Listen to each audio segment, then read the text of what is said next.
확실히 지금 우리 사회는 무너져 내리는 사회라고 할 수 있습니다. 우리 앞선 세대들이 세워놓은 많은 것들이 여지없이 무너져 내리는 시대가 바로 오늘 저와 여러분이 사는 시대라고 말할 것입니다. 동방예의지국이라는 말이 있죠. 하지만 그것은 이미 고대 활자보다도 못한 것으로 그런 말이 있었는지조차도 모르는 시대가 바로 오늘 우리가 사는 시대입니다. 오늘이 스승의 주일인데 스승의 은혜는 하늘보다 높다, 그런 노래말이 있지만 그게 뭔 호랑이 담배 피던 시절의 이야기냐.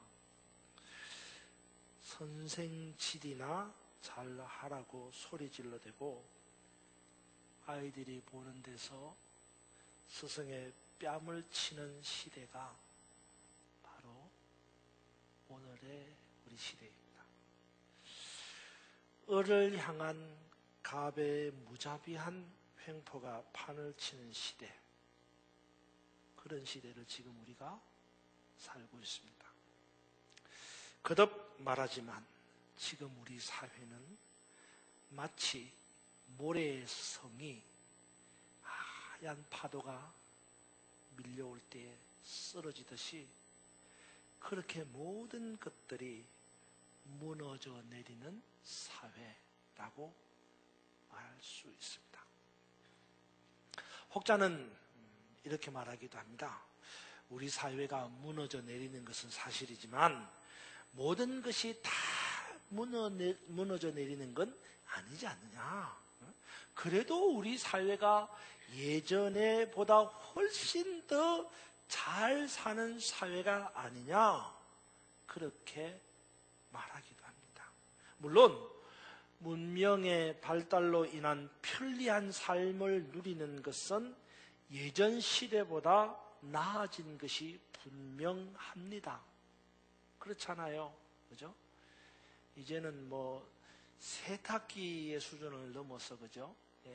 세탁한 걸 탈수해서 그 다음에 건조기에 집어넣고 1시간만 지나면 탁 털어서 입고 나갈 수 있는 시대입니다. 얼마나 좋아요. 하지만 그렇다고 예전보다 훨씬 더 잘 사는 시대라고는 말할 수 없다라는 겁니다. 왜냐하면 잘 산다라는 말은 문명의 이기로 인한 편리함만을 기준으로 하지 않는다는 거죠. 무슨 말이냐면 지금 우리가 사용하는 이 잘 산다라는 말을 인간답게 사는 것이라는 말로 해석해야 된다, 이 말이에요. 다시 말해서 문명이 주는 그런 편리함을 많이 누리면 많이 누릴수록 잘 사는 사람, 잘 사는 사회라고 해석하는 것은 지극히 잘못된 것이다, 이 말이에요. 그러니까 잘 산다라는 말은요, 인간답게 사는 겁니다. 아무리 편리함을 누리고 산다고 해도 인간답게 사는 것이 아니라면 그것은 잘 사는 것이 아니에요. 여러분, 수족관 가보셨죠? 아니면 집에 있는 그런 붕어가 사는 그런 수족관 말고요, 큰 수족관 있잖아요. 뭐 아쿠아리움 이런 데 가면 큰 수족관 있잖아요, 그죠? 그런 수족관, 사람보다 뭐 4배, 5배, 6배 이렇게 큰 수족관 있잖아요. 그런 수족관에 돌고래가 막 이렇게 막 헤엄치고 다니잖아요.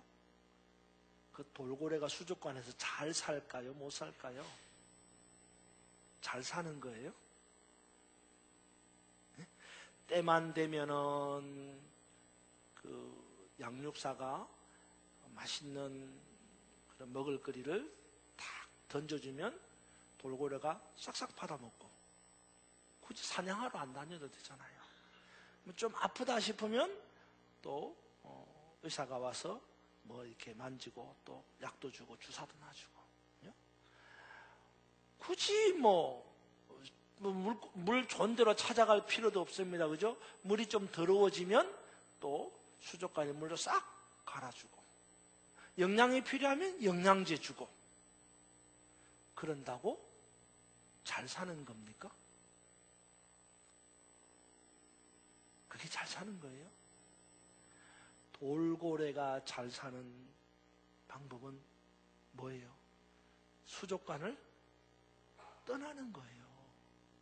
그리고 넓은 바다에서 사는 게 잘 사는 거예요. 그게 돌고래답게 사는 거거든요. 비록 넓은 바다에서 제때 먹을 것을 못 구할 수도 있고요. 비록 넓은 바다에서 수온이 안 맞아서 고통스러워할 때도 있겠지만, 그래도 넓은 바다에서 사는 게 돌고래가 잘 사는 거예요. 그것처럼 인간도 인간답게 살 때에 잘 사는 것이다 라고 말하고 행복할 수 있다 라고 말하는 겁니다. 근데 지금 우리는 잘 살지 못합니다. 그 말은 인간답게 살지 못한다는 겁니다. 인간의 가치가 존중되지 못하고 인간이 인간 이하의 관계를 형성하고 있는 사회. 그래서 인간답게 사는 사회라고 말할 수 없는 시대가 바로 오늘을 사는 우리의 시대다라는 말이에요. 왜 이렇게 되었는지 참으로 개탄스럽습니다. 도대체 어디서부터 어떻게 잘못되었는지, 왜 여기까지 오게 되었는지 이제라도 그 답을 찾아야 합니다. 어디가 문제인지를 살펴보아야 하고 그 문제의 답을 알아야 한다는 거예요. 왜 이렇게 됐죠? 오늘 성경 잠언 22장 6절에는 이렇게 말씀하고 있습니다.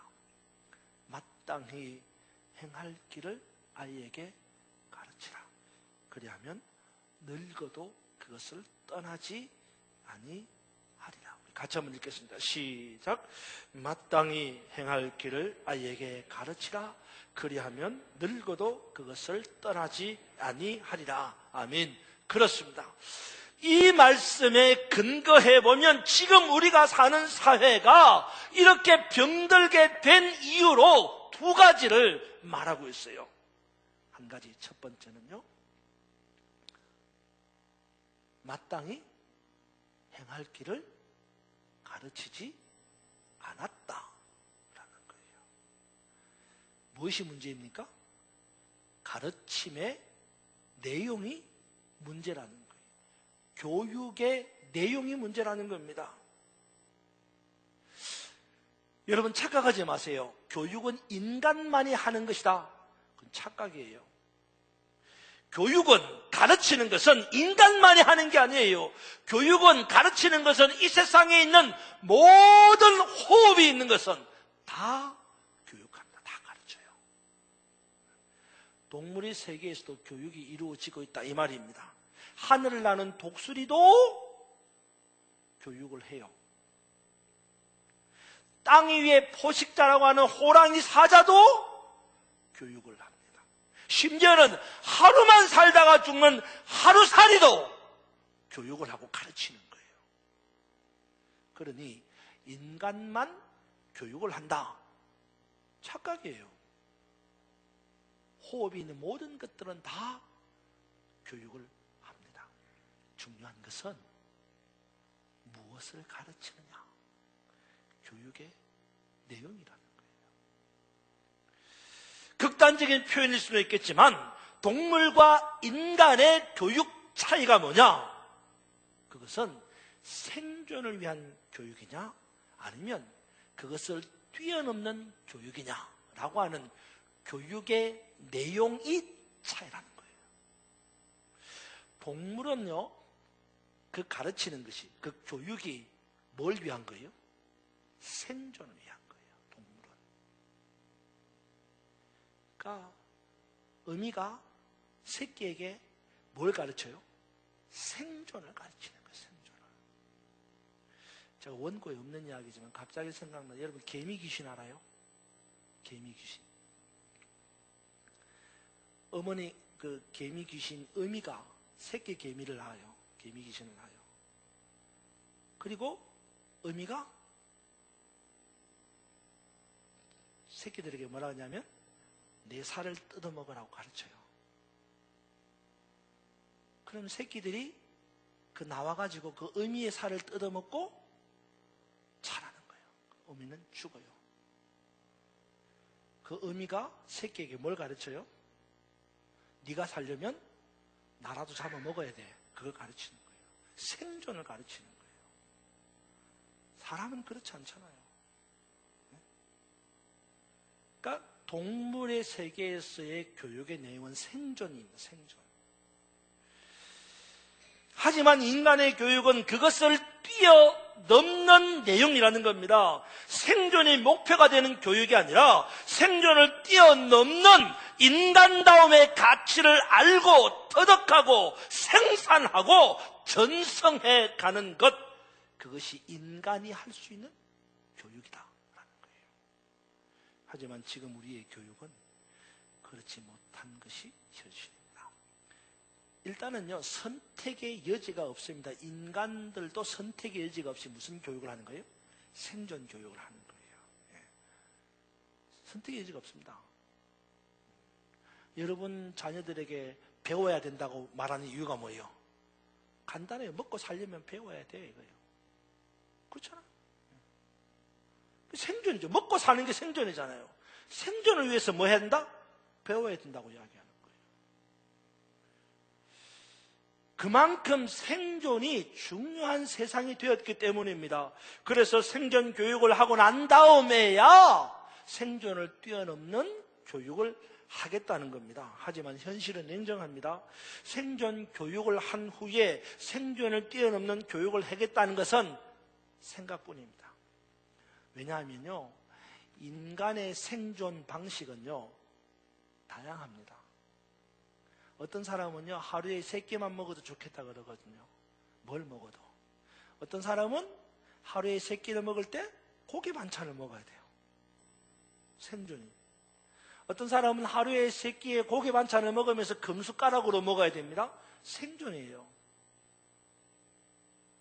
그러니까 생존의 방식이 사람마다 다 달라요. 다른 이유가 뭐냐? 욕심입니다. 그러니까 욕심으로 가득 찬 생존 방식을 채우기 위해서 뭘 하느냐? 교육을 하는 게 가르치는 거예요. 그러니까 욕심으로 가득 찬 생존 전략을 충족하기 위해서 끝없는 생존 교육을 가르치는 거예요. 초등학교에서, 중학교에서, 고등학교에서, 대학교에서, 대학원에서. 그것도 모자라서 유학 가고 생존 교육입니다. 계속해서. 이것은 다른 동물의 세계와 비교해보면 그 생존 교육이라는 측면에서는 똑같은 거예요. 동물과 사람이. 인간의 가치가 상실된 교육은 생존의 뼈다귀만 남아서 지속적으로 허우적거리고 있는 겁니다. 그러기에 지금 우리에게 필요한 것은 생존을 뛰어넘는 교육입니다. 그리고 그 인성 교육의 핵심은 바로 기독교 교육이라고 저는 자부합니다. 오늘 본문 잠언 22장 6절 말씀처럼 우리 아이에게 마땅히 행할 길을 가르치는 것이 바로 인성 교육이라는 것입니다. 하지만 지금 우리는 마땅히 행할 길을 가르치지 않습니다. 그러니 마땅히 행할 길을 가르치지 않으니까 배운 것이 없는 아이들은 자신들이 생각하는 것이 정답이고 정답이 내 안에 있다고 판단하는 거예요. 그래서 기준이 누가 되는 거예요? 내가 기준이 되는 거예요. 내가 옳다고 말하면 옳은 거예요.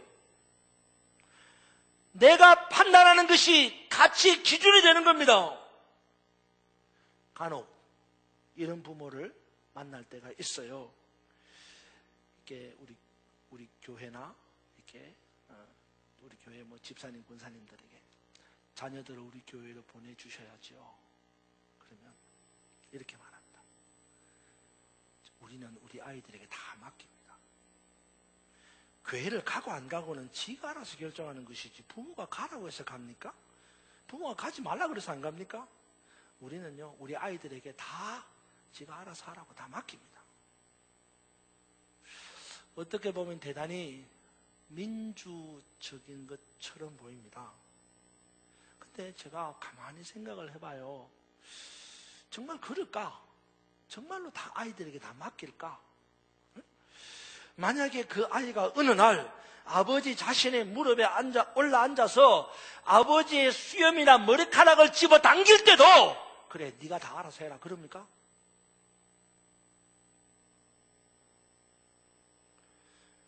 마땅히 행할 바를 가르쳐야 합니다. 그래야 객관적일 수 있고 보편적일 수 있다는 겁니다. 여러분, 우리가 함께 사는 공동체 사회는요, 객관과 보편이 중심이 되는 사회가 되어야 되는 거예요. 개성 좋아요.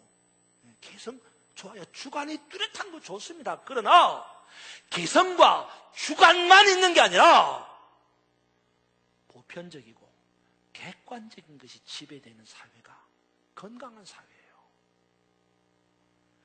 객관적인 기준이 있어야 됩니다. 보편적인 가치가 있어야 됩니다.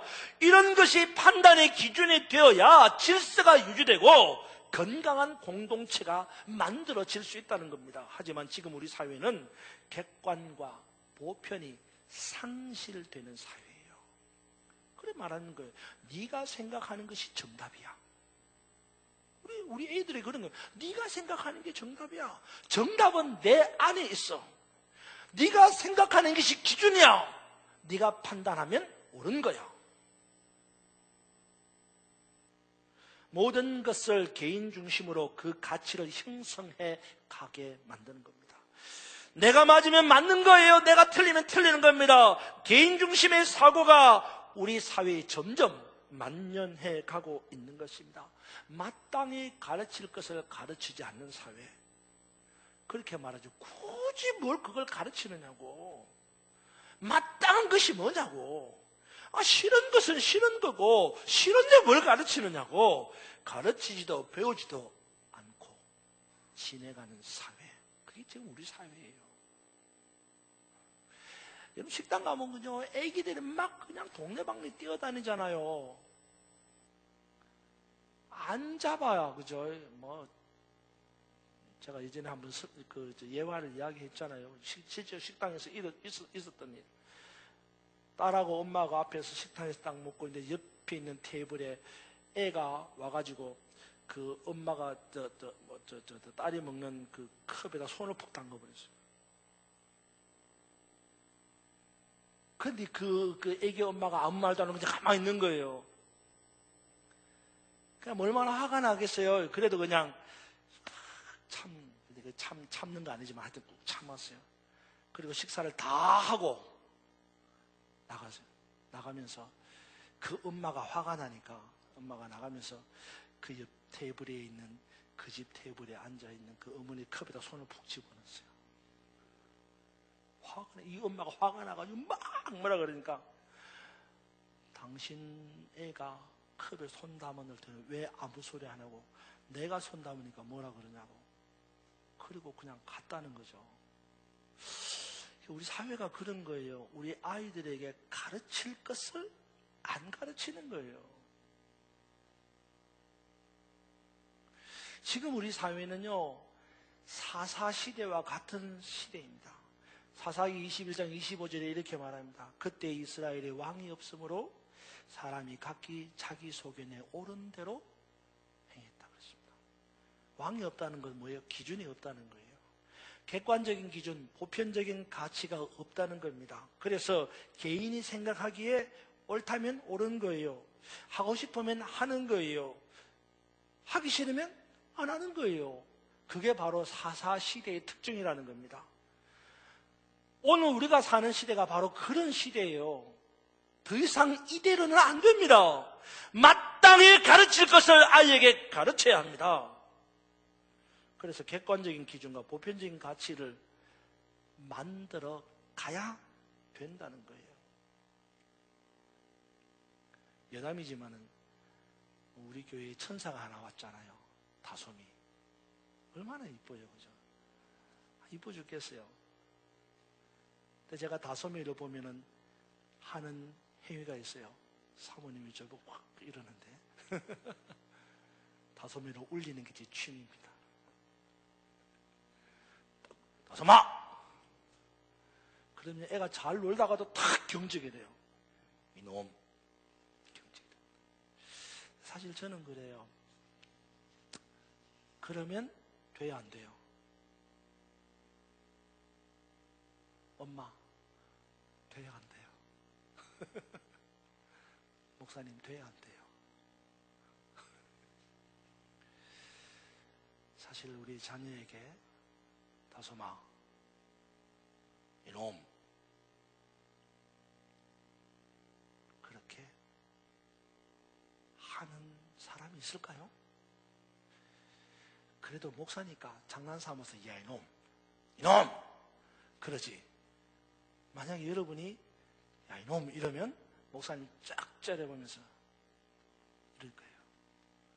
왜? 남의 집 귀한 자식 왜 울려? 뭐 이런 것이요. 그렇지 않겠어? 우리가 그래요. 예. 애기가 우는 걸 못 참아. 좀 울면 어때? 아프면 어떠냐고요. 근데 우리는 우리 애가 아프면 안 돼. 울면 안 돼. 하기야 저도 그랬어요. 제가 우리 국회의원 키울 때는 정말로 여러분도 그랬지만 금지야 오기야 키웠습니다. 미안하지만 우리 희원이 키울 때는 안 그랬어요. 보니까 그게 아니더라고요. 우리 딸이 들으면 섭섭하겠지만 그러더라고 보니까.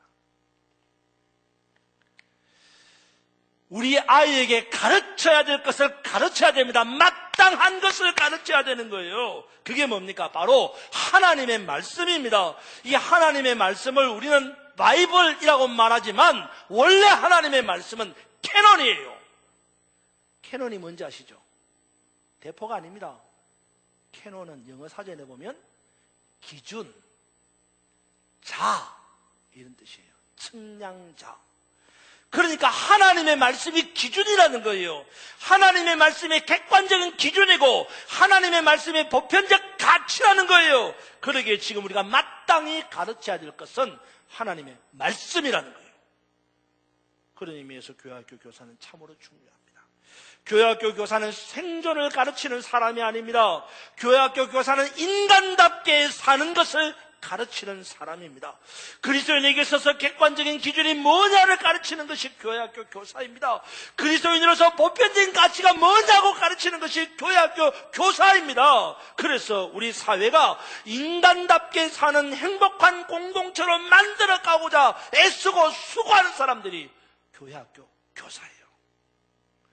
오늘 스승의 주일을 맞이해서 교회학교 교사는 이 일에 전념하고 있음을 강조하고 있고 앞으로도 이런 가르침의 현장에서 수고를 아끼지 않는 교사가 되기를 부탁하는 것입니다. 다른 하나는 이 사회가 이렇게 병들어 가느냐? 다른 하나는요 마땅히 가르칠 것을 안 가르친 것이고 다른 하나는 아이에게 가르치지 않았다는 거예요. 다시 말해서 오늘 우리 사회가 이렇게 무너져 내리는 이유가 뭐냐? 아이에게 가르치지 않는다는 것입니다. 이것은 가르침의 시기가 문제라는 거예요. 3살 버릇 8까지 간다 했습니다. 어릴 적에 형성된 버릇과 습관과 사고는 늙어서도 고치기가 힘든 겁니다.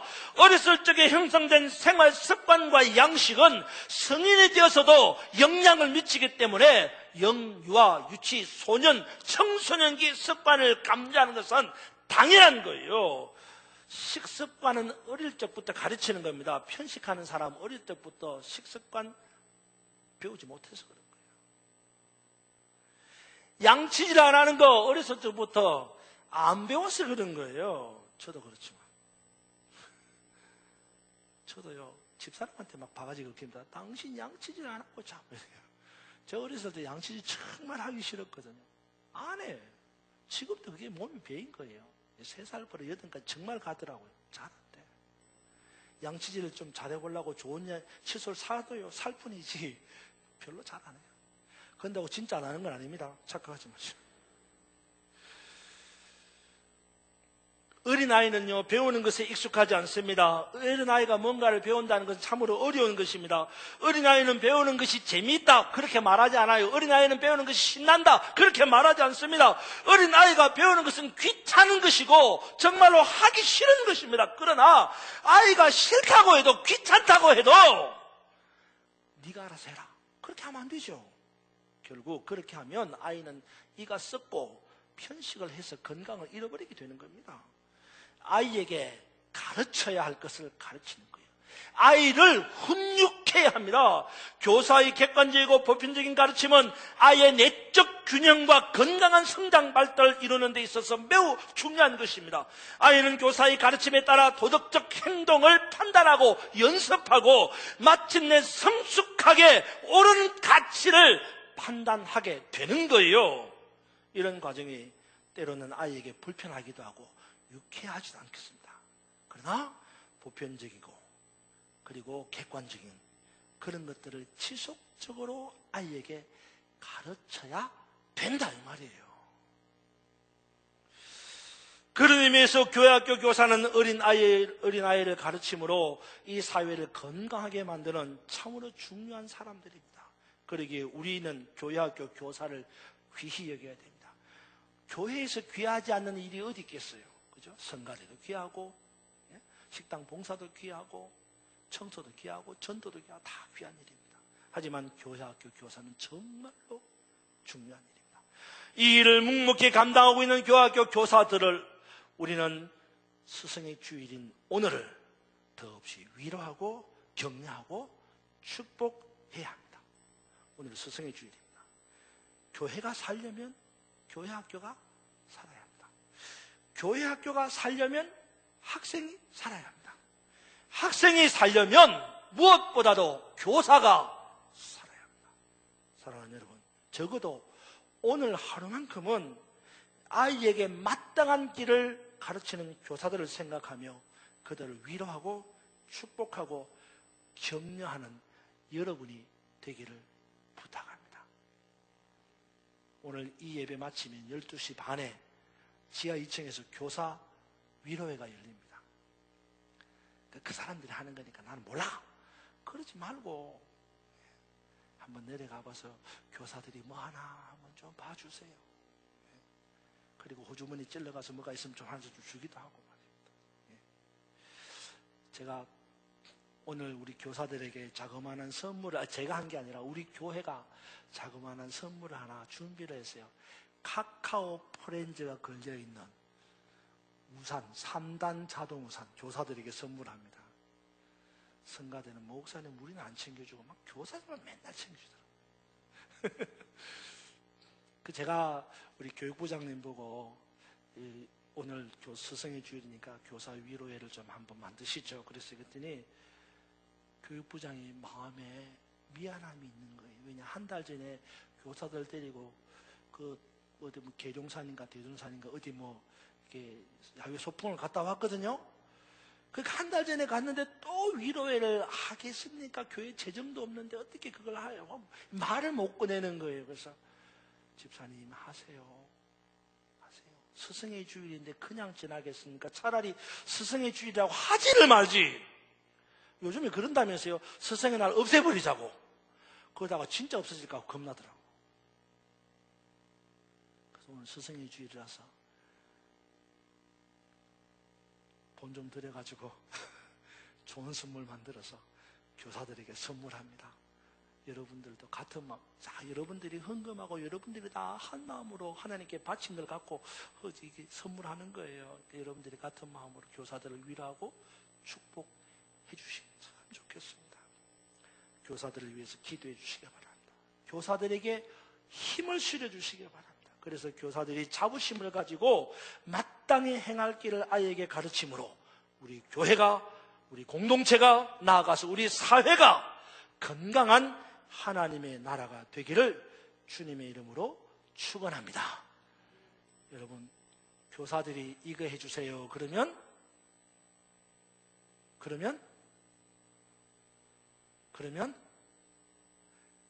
안 돼.